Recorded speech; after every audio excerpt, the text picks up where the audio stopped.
I'm Nishea Balahadia, and it is just an honor to be here and share my story with y'all. I am very grateful for Shawnee and Diamond, who have allowed me to share their platform here. Uh, so this week we are kicking off a week-long suicide awareness and just more so a suicide awareness week. And I wanted to share my story. I think a part of me, I share my story about suicide a lot, very often, because I know how prevalent it is in our society and how depression and trauma make us just feel unworthy. I grew up in a very abusive childhood, several different layers of abuse. My main abuser was my paternal grandfather, who sexually abused me from the age of 5 until I was 18. Along the ways, I've had quite a few different abusers because of my inability to recognize my God-given worth. And when I was a teen and early 20s, I was processing and showing my trauma, and really living out in this depressed, dark, heavy season, as my body was basically regurgitating the trauma that was happening to my life or into my body. And the way of coping for me was depression. I was a very, very, very avid cutter. I still have scars on my legs and on my arms. But not only that, because I was in so much pain and could not physically feel it, very numb, I couldn't feel anything. I was very much disassociated because of my trauma was so intense. And so to feel anything, I would pour rubbing alcohol all over after I cut, just to feel the sting. That's how numb and how starving for feeling and any kind of showing my humanity, that I am a person rather than a sex toy and a financial toy that was used in my immediate household. So as I was going through that season of high school, I worked because of my financial abuse in high school. My parents made me work about 30 hours a week to fund my life, basically, is what I was told. And I was working 30 hours to 40 hours a week. I was in school, and I was then in a private Catholic high school because my parents saw all of my rebellion in middle school and me acting out my trauma,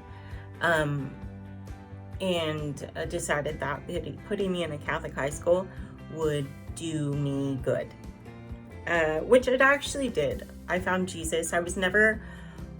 I never knew Jesus before. I always had questions, but nobody would answer them because there was a lot of religious trauma in my parents' households. And so I went to Catholic high school and was just doing the most like normal, and that is very much a trauma response for me, is to just continually stay busy so that I don't have a second to think and reflect and remember how traumatic my life is. So I would go to school, I would work my ass off, and then I would either go to extracurriculars, or I would go to extracurriculars, and I would go to work. I worked on the weekends, and it was my way of getting out of my house, but also just to not hear anything or deal with anything. And there were times in that season where I had a moment to reflect and feel some kind of whatever it was. And at that point, the trauma had weighed so much on me that it wasn't what it was. I didn't feel anything but shame and unworthiness. And so there were multiple times where I attempted to commit suicide. And it's something different to be a teen and be treated so horrifically that you question your God-given worth. And so in high school, there was 3 different times where I had attempted to commit suicide, and it was by pill. 2 times was by pills.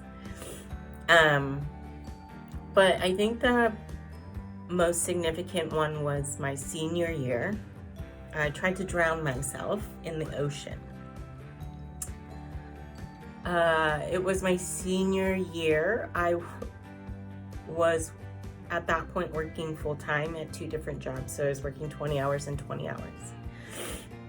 It was my senior year. I had 4 classes because I, again, am an overachiever, and I had way too many credits. And the beginning of senior year is huge at my school. The first week is like the biggest thing, one of the biggest things. And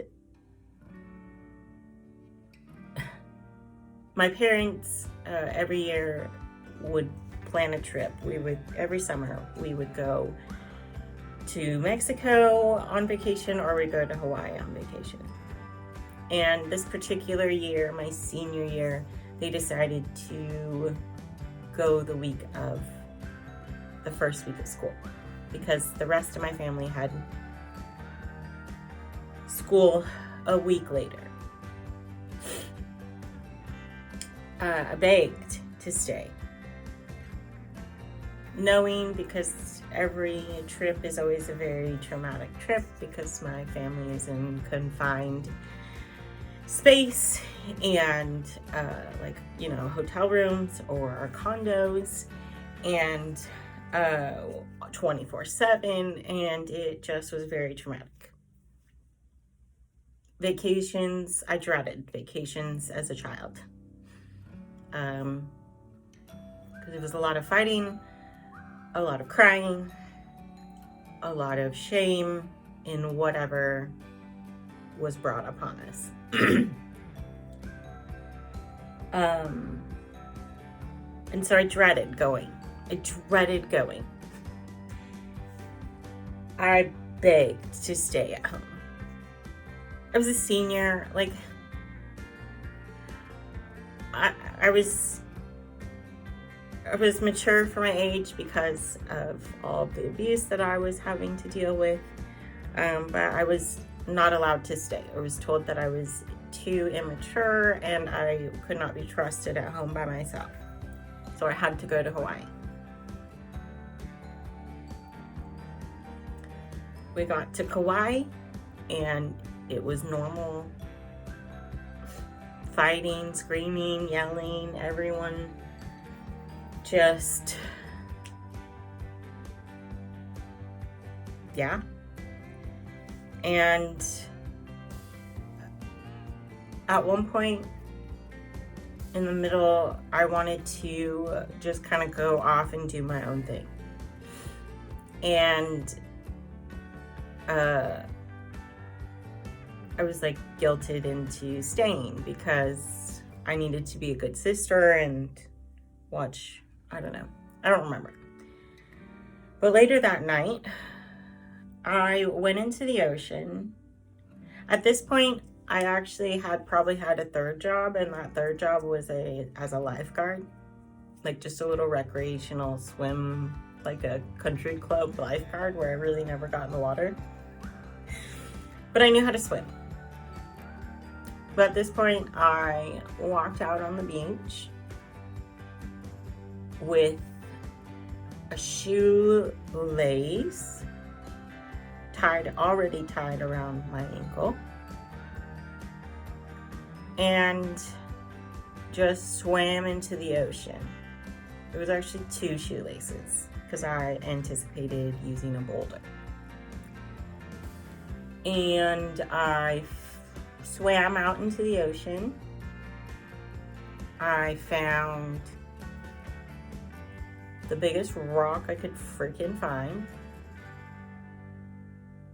And I proceeded to wrap the shoelace around the boulder until it bunched at the bottom and I couldn't get free.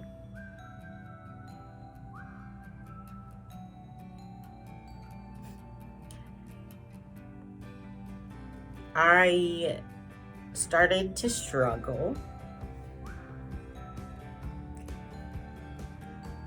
and somehow, have no idea, but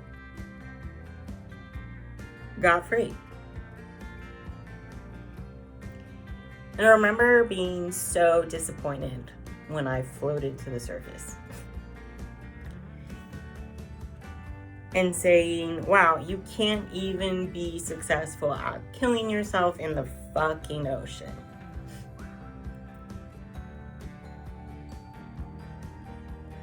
And then it was evening, and we were in Kauai, and it was just like the beautiful, like, as I came up from trying to drown myself,